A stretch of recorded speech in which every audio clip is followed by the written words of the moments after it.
آیا ہمارے دیس میں ایک خوش نوا فقیر، آیا اور اپنی دھن میں غزل خواں گزر گیا۔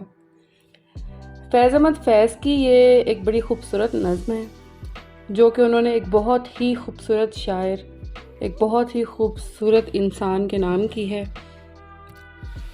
تو اس غزل کے کچھ اشعار جو ہیں، اس نظم کے کچھ اشعار جو ہیں وہ PMS 2016 کے پرچے میں آ چکے ہیں۔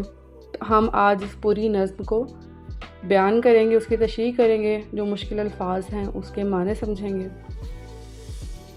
تشریح شروع کرنے سے پہلے ہم ذرا دیکھ لیں کہ یہ نظم جو فیض احمد فیض نے علامہ اقبال صاحب کے نام کی ہے تو اس کی وجہ کیا ہے۔ علامہ اقبال کی ہمارے وطن کے لیے، ہمارے ملک کے لیے یا ہمارے لوگوں کے لیے ایسی کیا خدمات ہیں کہ جن کی بنیاد پر فیض احمد فیض جیسے شاعر نے ان کے نام یہ نظم کی ہے۔ تو ہم سب کو پتہ ہے کہ جب علامہ اقبال کا دور تھا اس وقت وطن پاک کے اوپر برطانیہ کا راج تھا۔ لوگ اپنے ہی ملک میں غلاموں کی سی زندگی گزار رہے تھے، آزادی کے معنی سے بے خبر تھے اور غلامی کرنے پر راضی ہو چکے تھے۔ انہوں نے یہ قبول کر لیا تھا کہ اب ہم نے انگریزوں کی، راج برطانیہ کی غلامی ہی کرنی ہے اور ہم اسی بات کے لیے بنائے گئے ہیں۔ تو پھر اقبال آتے ہیں، اقبال پیدا ہوتے ہیں، ایک بہت بڑا نام۔ وہ اپنے لوگوں کو یہ بتاتے ہیں کہ آپ لوگ غلامی کرنے کے لیے نہیں بنے۔ انہوں نے اپنی غزلیات میں، اپنی تمام تر نظموں میں مسلمانوں کو، ہندوستانیوں کو آزادی کا مطلب سمجھایا۔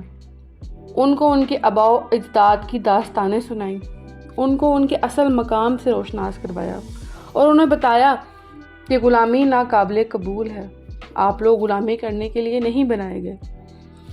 تو اسی کو بنیاد بناتے ہوئے فیض احمد فیض نے یہ نظم ان کے نام کی ہے۔ تو آئیے دیکھتے ہیں ان کے شعروں کو اور سمجھتے ہیں۔ آیا ہمارے دیس میں ایک خوش نوا فقیر، آیا اور اپنی دھن میں غزل خواں گزر گیا۔ سنسان راہیں خلق سے آباد ہو گئیں، ویران میکدوں کا نصیبہ سنور گیا۔ تھی چند ہی نگاہیں جو اس تک پہنچ سکیں، پر اس کا گیت سب کے دلوں میں اتر گیا۔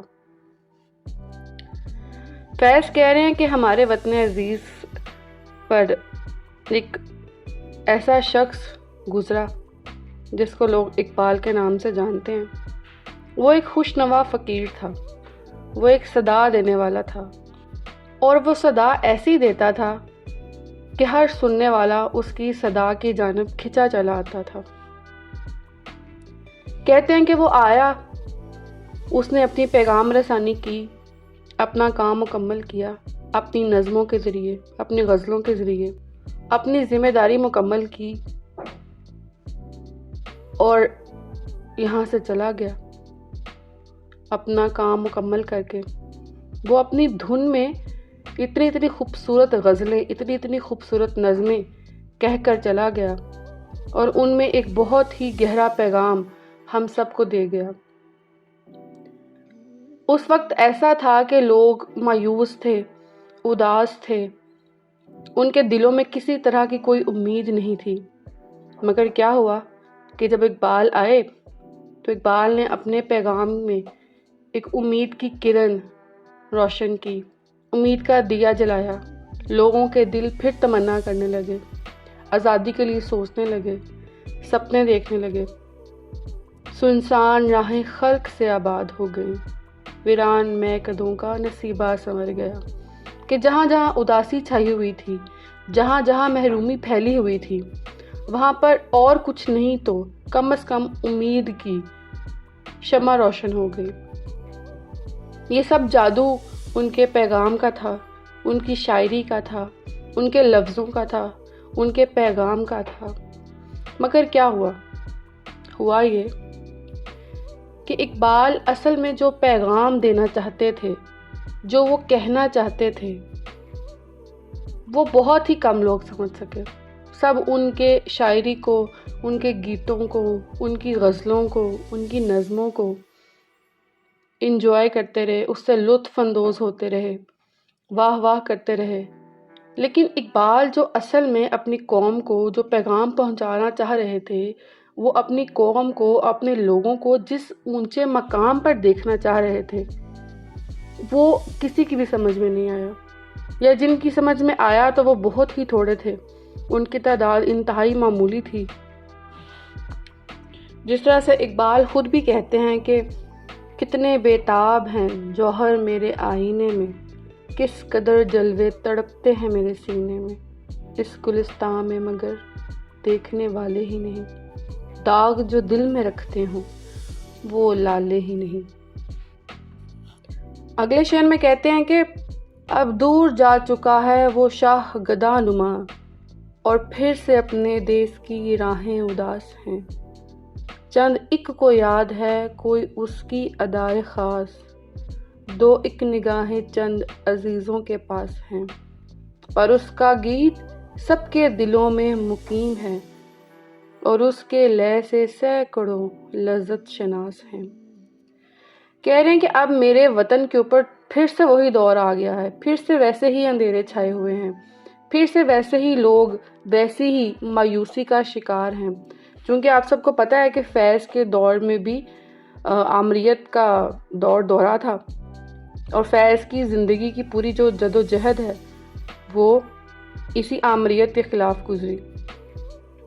تو وہ اپنے دور کا حال بیان کر رہے ہیں کہ علامہ اقبال کے دور میں جس طرح کے حالات تھے، جہاں پر بیرونی راج کے حکومت تھی، تو یہاں پر اس وقت فیض کے دور میں بھی ویسے ہی حالات تھے۔ گو کہ بیرونی راج قائم نہیں تھا، مگر یہاں پر بھی غلامی کے ہی آثار تھے۔ تو کہہ رہے ہیں کہ اب وہ شاہ، یعنی وہ بادشاہ جو اصل میں ایک بادشاہ تھا مگر اس کا روپ ایک درویش کے جیسا تھا، ایک گداگر کے جیسا تھا، اب وہ ہم میں نہیں ہے، اور ہمارے دیس کو اس وقت پھر ویسے ہی شاہ گدا کی ضرورت ہے۔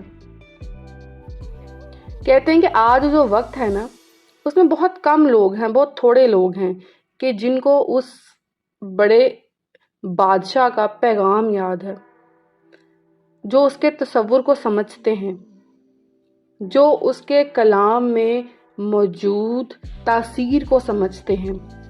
بہت کم لوگ ہیں۔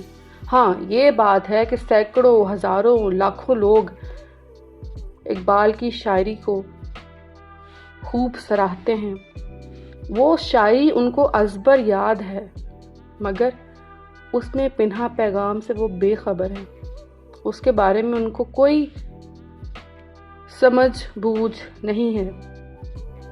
اس بات کا فیض افسوس کر رہے ہیں، کیونکہ فیض کی شاعری میں بھی ویسا ہی انقلابی پن، ویسی ہی جدت پسندی، ویسی ہی آزاد سوچ پائی جاتی ہے جو کہ علامہ اقبال کی شاعری میں پائی جاتی تھی۔ تو وہ چاہتے ہیں کہ ان کے ہم عصر میں بھی اقبال جیسا کوئی ہوتا جو اپنا پیغام اتنے خوبصورت اور اتنے من کھچوے انداز میں عوام الناس تک پہنچاتا کہ وہ ان کے دلوں میں اتر جاتا، جس طرح سے ان کی غزلیں، ان کا کلام لوگوں کے دلوں میں پیوست ہو چکا ہے۔ اگلے شعر میں کہتے ہیں، اگلا شعر نہیں بلکہ قطعہ ہے پورا، تو آگے کہتے ہیں کہ اس گیت کے تمام محاسن ہے لازوال، اس کا وفور، اس کا خروش، اس کا سوز و ساز، یہ گیت مثل شعلہ جوالا و تند و تیز، اس کی لپک سے بادے فنا کا جگر گداز، جیسے چراغ وحشت سرسر سے بے خطر، یا شمع بزم صبح کی آمد سے بے خبر۔ تو جہاں پہ پچھلے دو قطعات میں فیض نے اقبال کی شاعری میں موجود پیغام، ان کے کلام میں موجود تصور کو واضح کرنے کی کوشش کی ہے، وہیں بھی اب وہ ان کی شاعری کی جو مزید خصوصیات ہیں ان کے بارے میں بات کر رہے ہیں۔ کہہ رہے ہیں کہ ان کی شاعری کا، ان کے پیغام کا، ان کے گیت کا ہر محاسن لازوال ہے، اس کو کبھی زوال نہیں آنے والا، وہ ہمیشہ زندہ رہنے والا ہے۔ ان کے کلام کا وافر ہونا، ان کے کلام میں موجود سوز و ساز ہونا، ان کی زوردار آواز، زوردار پیغام ان کے کلام میں موجود ہونا، یہ سب بے مثل ہے، اس کی کوئی مثال نہیں ہے۔